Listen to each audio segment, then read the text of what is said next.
morning, you're watching Left, Right and Centre. I'm Nidhi Razdan. On the show tonight, the Election Commission says no to the BJP's big push for simultaneous polls.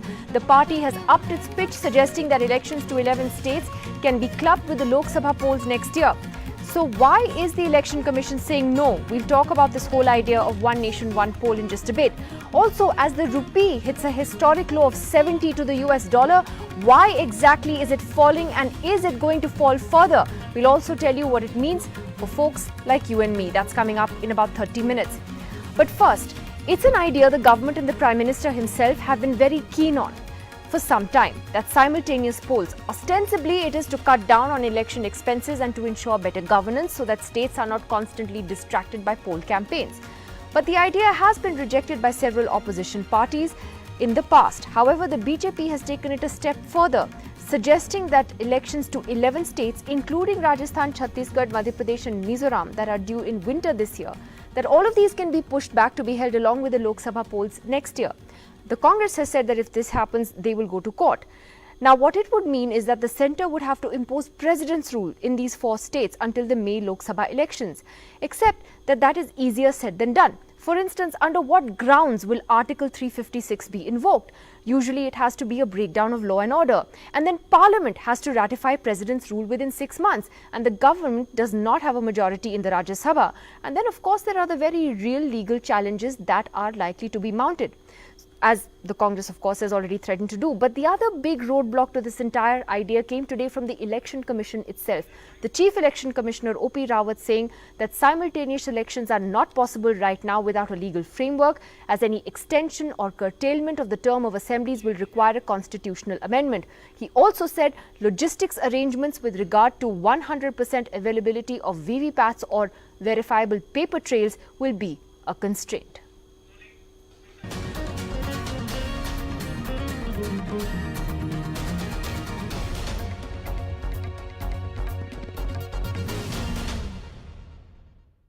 Actually, about this we were asked in 2015 and we had made our suggestions that there will be requirement of certain constitutional amendment, certain amendments to the RP Act and certain logistic requirement like EVMs and VVPATs, polling personnel and CAPF companies.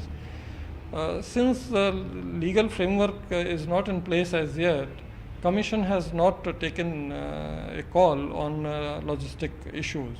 And therefore, right now it is impossible to hold simultaneous election to Lok Sabha and all the state assemblies. However, we have the wherewithal to deliver Lok Sabha elections with 5 poll-going states in 2019. Those are Odisha, Andhra, Telangana, Sikkim and Arunachal. That will be delivered on time.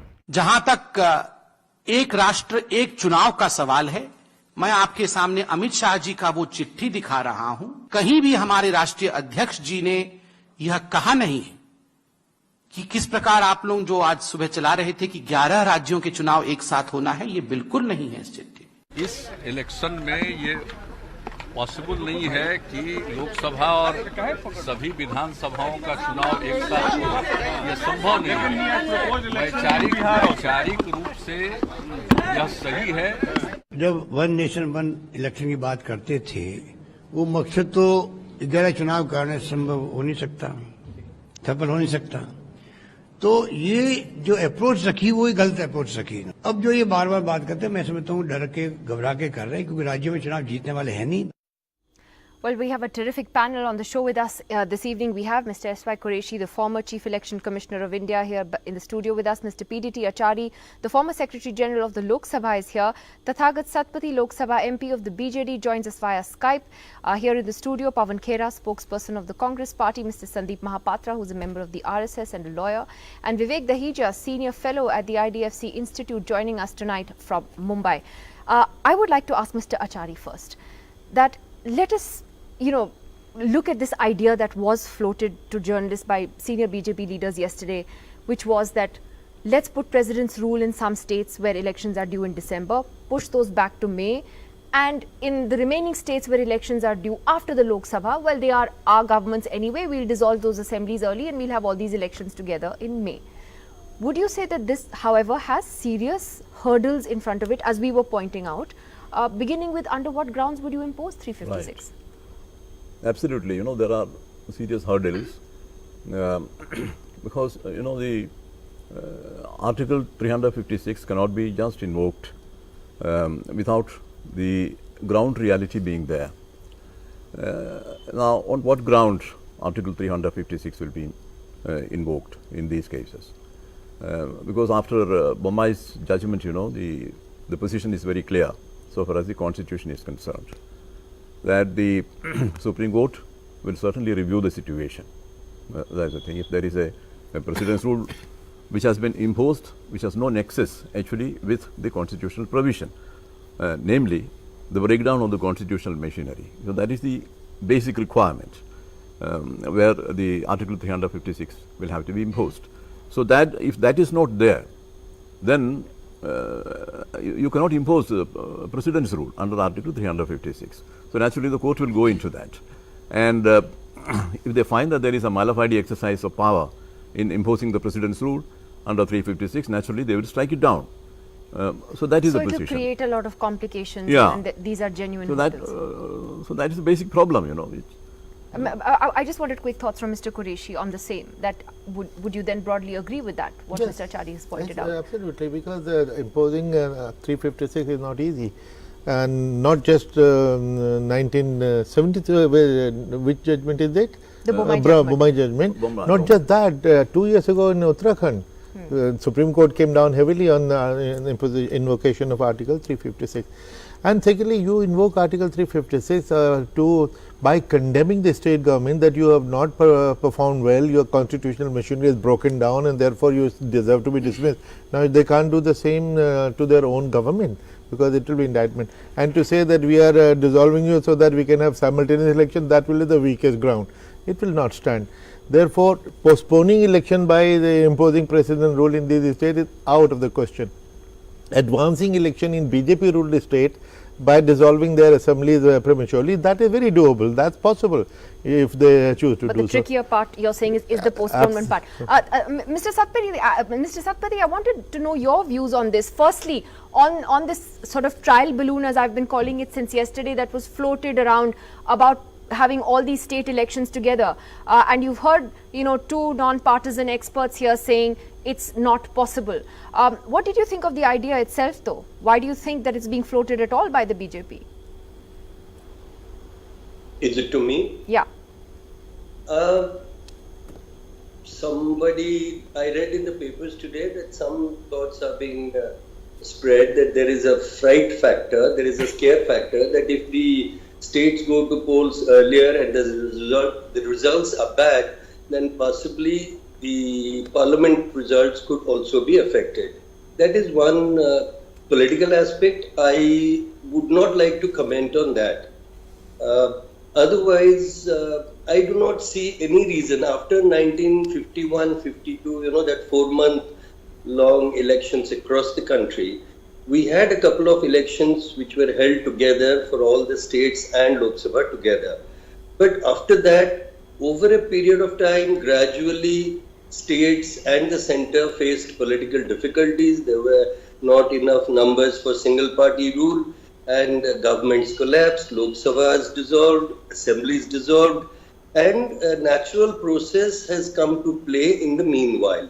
Now, forcibly pressing the reset button and restarting the game, I feel, apart from all political considerations, the single dice that is being thrown that it will save costs to the government, I do not think the taxpayers' money will be saved, because again there's every possibility that we will return back to this disarrayed elections. Then what happens? Have we thought out our course of action? How do we safeguard the future? How do we continue this process? Or is it just that we are out to prove that nothing is impossible, nothing is difficult for the present regime? I'm not very clear on that. Personally, we have no problems in Orissa because our leader, Mr. Naveen Patnaik, had dissolved the assembly a full year while he was chief minister. The elections were due in March 2005. to synchronize with Lok Sabha, dissolve the assembly. You're actually and already from- synchronized with the Lok Sabha. But Yes. to make an important point about why press the reset button, I think what you're essentially saying is that this hasn't been clearly thought through. And let me take that to Vivek Dahijia first before I get Pawan and Sandeep and everyone else into this.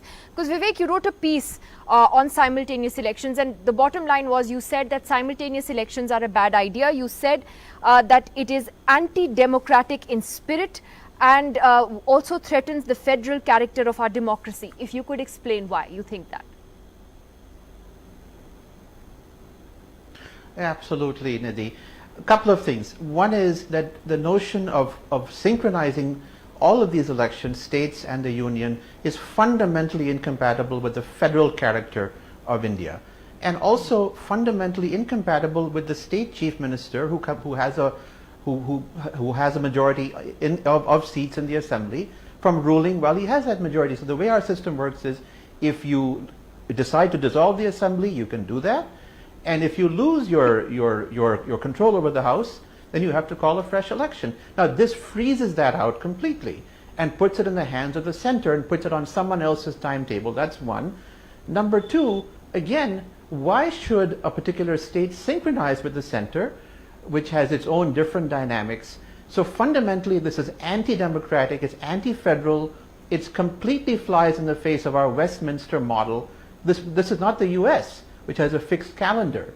Our system is totally different. And by the way, no other Westminster federal democracy, not Canada, not Australia, has tried something this cockeyed, Nidhi.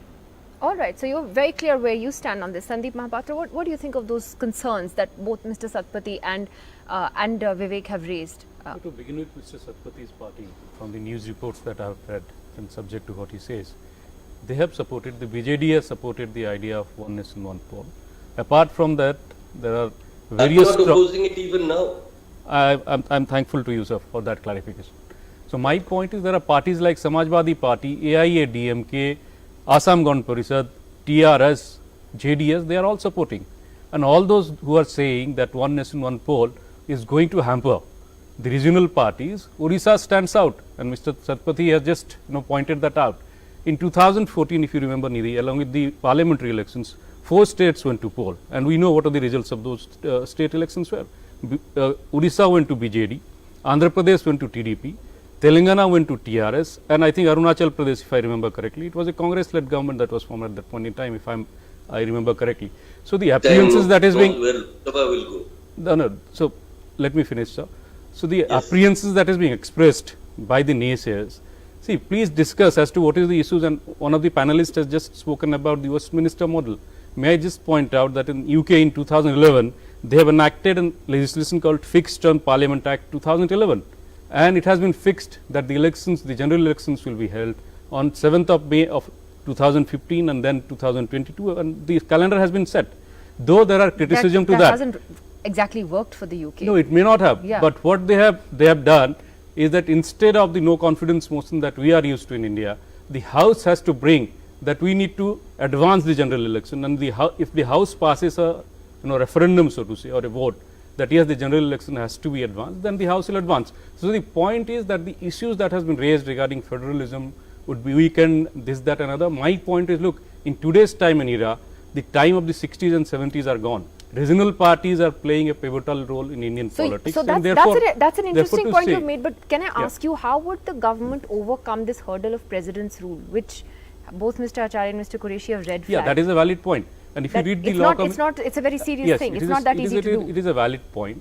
And Nidhi, if you have seen the Law Commission report or the consultation paper that the Law Commission brought out, 4 pages, not running into thousands or hundreds of pages, and it has set out as to the issues that are going to be faced, whether there has to be an amendment to the Constitution, number one, whether there has to be amendments to the Representation of the People's Act, and Mr. Qureshi may elaborate on that, and he has been in the helm of things.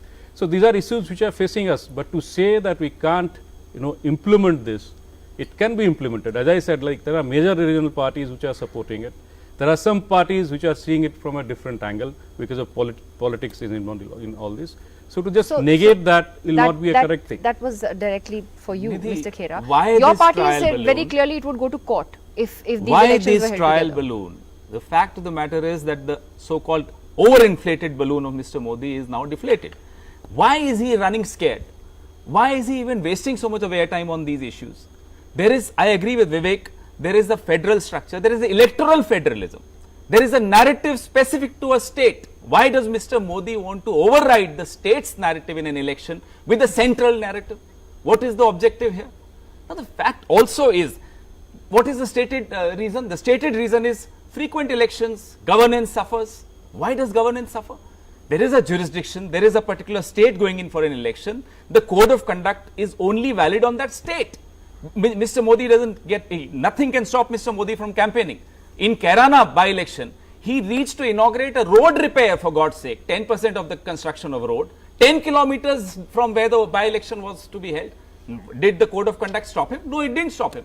Governance does not stop. Ongoing projects don't stop. Yes, you cannot make new announcement, but that's only specific to the state which is going in for an election. So first we want to understand what is your stated objective and why.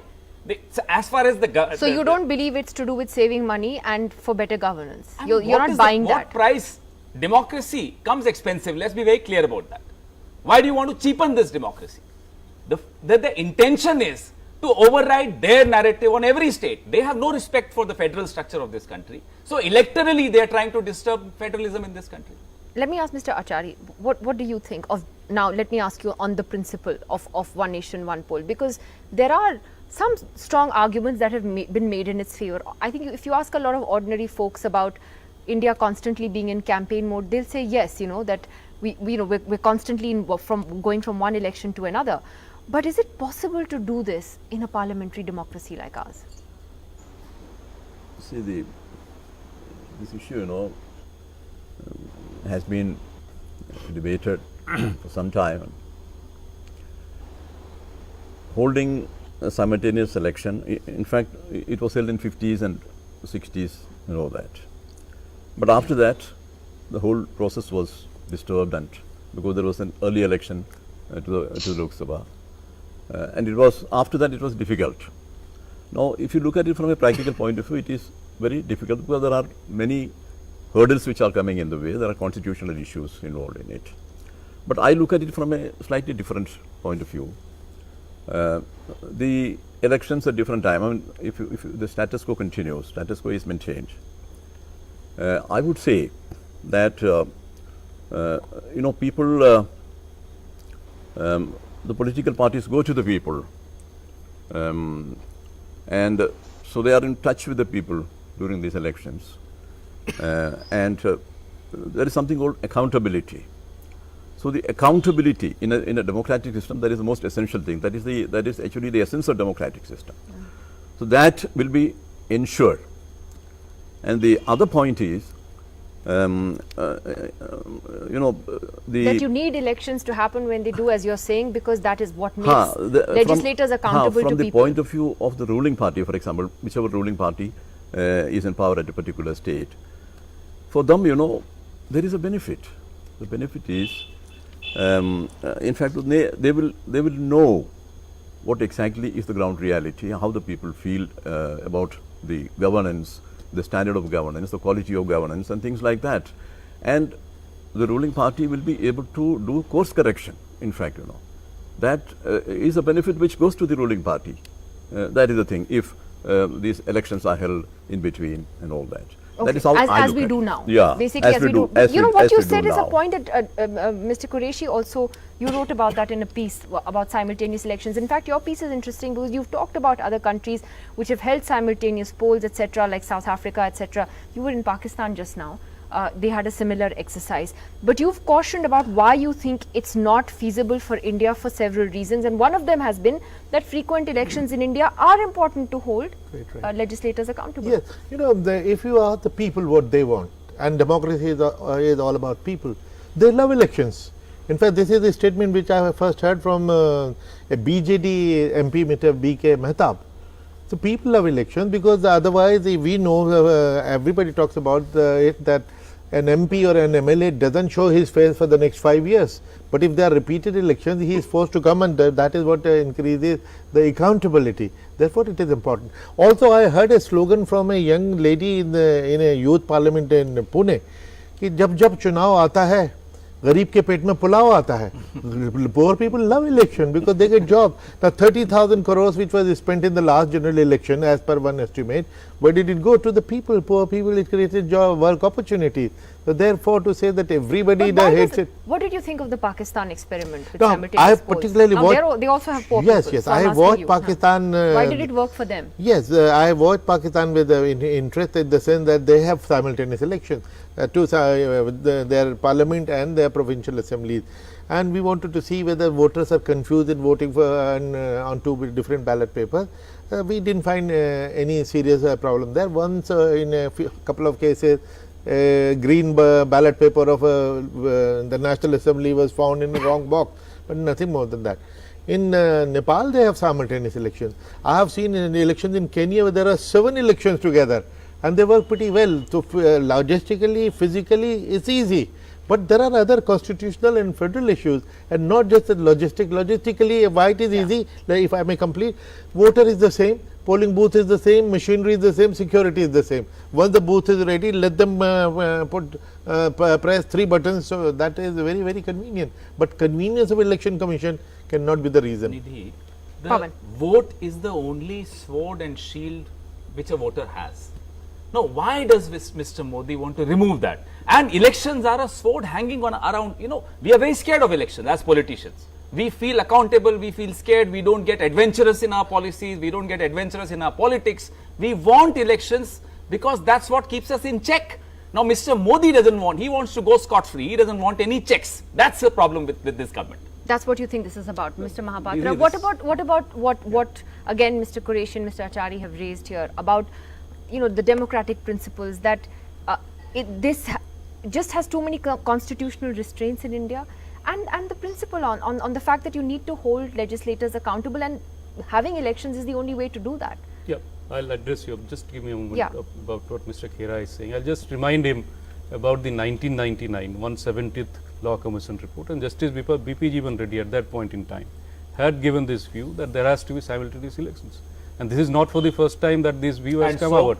And so therefore there has to be a discussion. Just to say that somebody, and just to tell, I'm not a spokesperson for BJP, but you should know that in 2014, you make up your mind who are you a spokesperson of. We are having a discussion. No, I'm discussing it. So I'm discussing it. Why are you getting jittery? I'm just making a point. Who's getting jittery? Mr. Modi is getting jittery, and I have every right to say that. Don't derail the debate. No, I'm not derailing the debate. Just because 90s mein something happened, so we can't. We will have a discussion, of course. Yeah, we are having a discussion. Let the discussion go, Mr. Don't be jittery. Please, don't get so nervous. Don't be nervous. You are not even from BJP. You are RSS. Don't get nervous. No, you don't.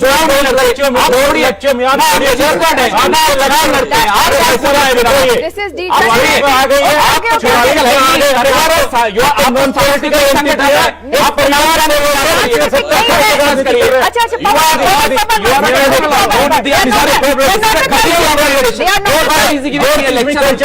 Don't teach me culture.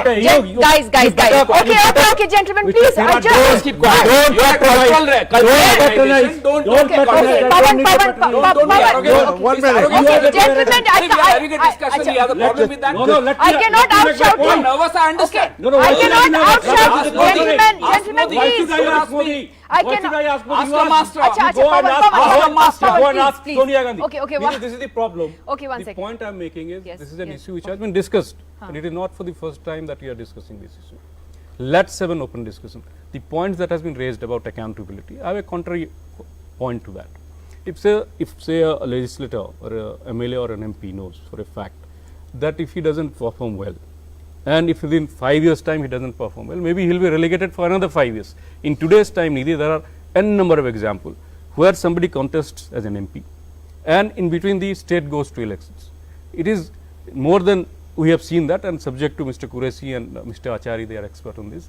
He has a chance to go to the assembly election and contest from another seat and get elected.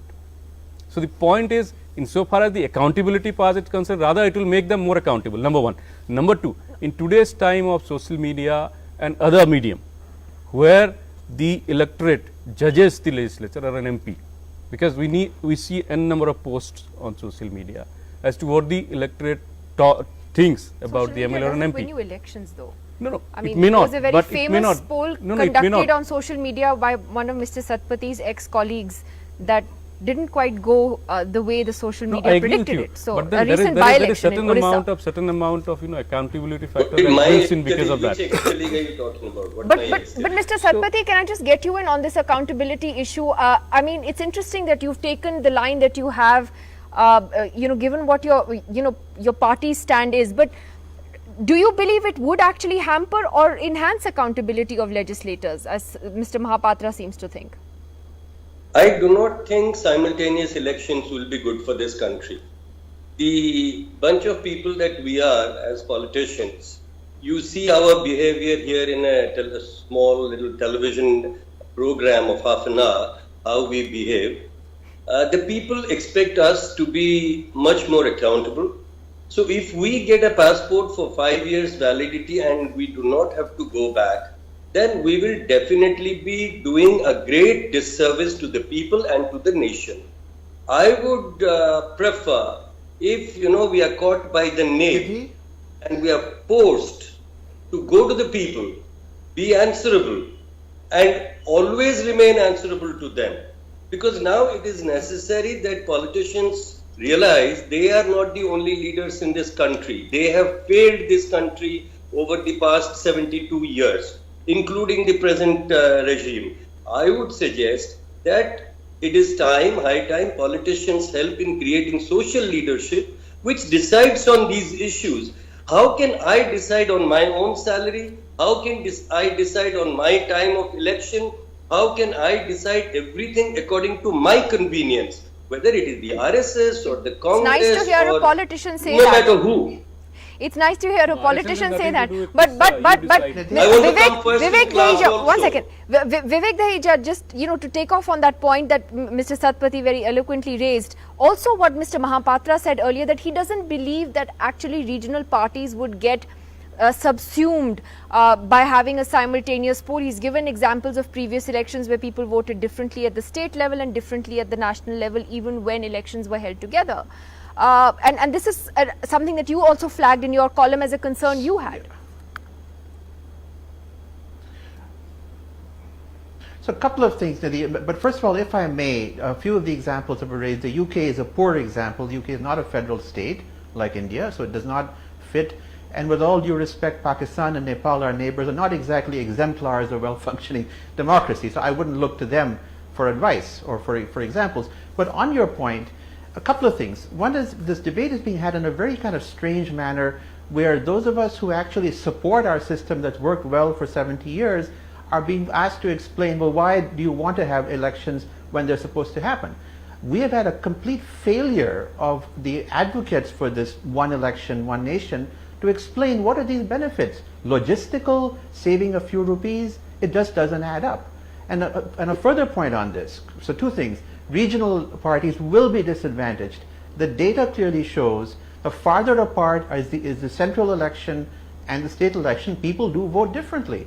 So if you force the state to vote at the same time as the center, chances are you will advantage the big national parties who have a much bigger war chests, they'll reap economies of scale, and they quite possibly will swamp some of the regional parties. So that's one thing. And one other point, if I may, on the optics. We're not having this as some academic discussion at Harvard Kennedy School, right? This is in the middle of the run-up to a major election where 3 battleground states now potentially may have elections deferred where the government might stand to lose. So there's something odd about the timing of this, the framing of it. This is not a classroom discussion. We're having this at a crucial moment in our democracy. So let's take a step back and let's ask the advocates, please make a convincing case that there's some huge overriding gain from this, that we want to damage the federal character of our democracy and really push us back to something less democratic than we are. Nidhi. I think that's a good point, that the case for simultaneous polls may not have been made strongly enough. But one of the reasons cited, and I'm coming back to Mr. Qureshi on that, is election expenses. Isn't the problem right now that we actually need to have election reforms to look at how our elections are funded in a much more transparent manner, which the Election Commission has been trying to do year after year, but it keeps running into this roadblock with political parties.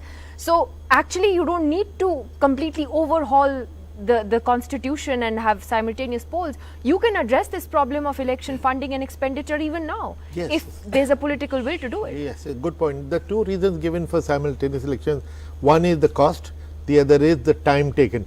Now, the cost can be reduced because 30,000 crore which was spent in the last election, because political parties have no cap on their expenditure. Put a cap, it will come down to 15, it may come down to 5. And secondly, in fact, we can even start the funding of political parties and banning all corporate donations, because it is the State corporate funding. yes, state funding of not of elections but of political parties, and corresponding ban on all private collection of funds, because at the moment corporates are almost running the country, because even the cap on their donation, which was 7.5%, has been removed altogether. They can exist only to run political parties now. So what's happening? So therefore, you're not buying into the sort of expenses theory. Yes. The expenses are something that can be dealt with even now. Pawan Yes. Khera? No, my point was different. My point was, instead of talking about deepening of democracy and trying to bring in right to recall, which a lot of democracies are experimenting with, at our panchayat level, Rajasthan has tried it, Madhya Pradesh has tried it. We should be talking about more accountability instead of doing away with accountability and saying 5 saal baad aayenge phir baat karenge. That's not the mentality we should have. We should really deepen democracy. Well, Mr. Mahapatra, this issue of election expenses, I mean, two things here. One, as Mr. Qureshi pointed out, it can be dealt with. You don't need simultaneous polls for that. Also, about the time taken in elections. I mean, frankly, why should the centre, for example, be involved in every state election? You know, the way Parliament, for instance, was curtailed because of the Gujarat election, if I'm not mistaken, I'm just remembering that. Why should that be all right? Why should that happen? Exactly. So if you see from the another point of view, that because of this, like you have given a recent example of Gujarat elections, and therefore the parliament, the business of the parliament was curtailed.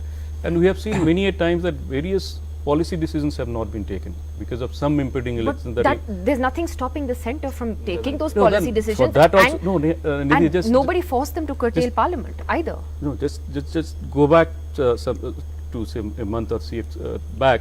So if the government wants to take a decision, the opposition will just start crying that look, the elections are around the corner in X or Y or G state, and therefore this is oriented towards the election. And therefore, even so if it's a catch-22. Yes, it is a catch-22. And secondly, when we are talking about the elections, the way it is happening, and Mr. Qureshi has written that, and I'll agree with him, and the Niti Aayog has quoted him on this, that it depends caste divide, communal divide, and all kinds of divide.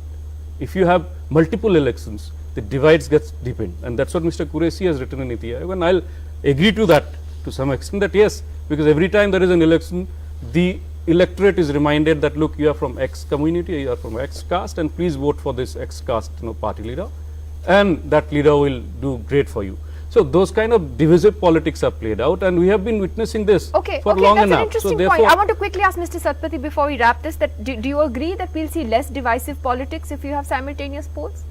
Because we keep reminding people about their religion and their caste, etc. See, I believe what Mr. Qureshi says, it is not the cost factor. It is this greed factor which is playing its role. It is this tremendous desire, this whole concept of one nation. I would completely differ with that. This may sound, anti-national, but we have to accept that India is a nation formed from very many states. Our language, our food, our culture, including the Hinduism that is practiced in different parts, are very, very different. So this concept that we want to steamroller, have one nation that will be Hindustan, have one language that is Hindi, have one party, and if they have simultaneous elections, they probably feel, whoever is proposing that, the proponents, they probably feel that with this bond system, you are controlling the money flow to state parties. So all the money that the corporates will give will go to just one party, and so it's one nation, one poll, left over to the other one party. That's what you fear. This complete desire to take over is what is troubling this country now. All right. Well, it's a fascinating debate, and as we said, we've had it before many times, but we saw, in a sense, the BJP upping the ante on this one this week, which is why we thought we needed to talk about this again. Thank you very much to all of you for joining us. Pawan Khera and Vivek Dahija will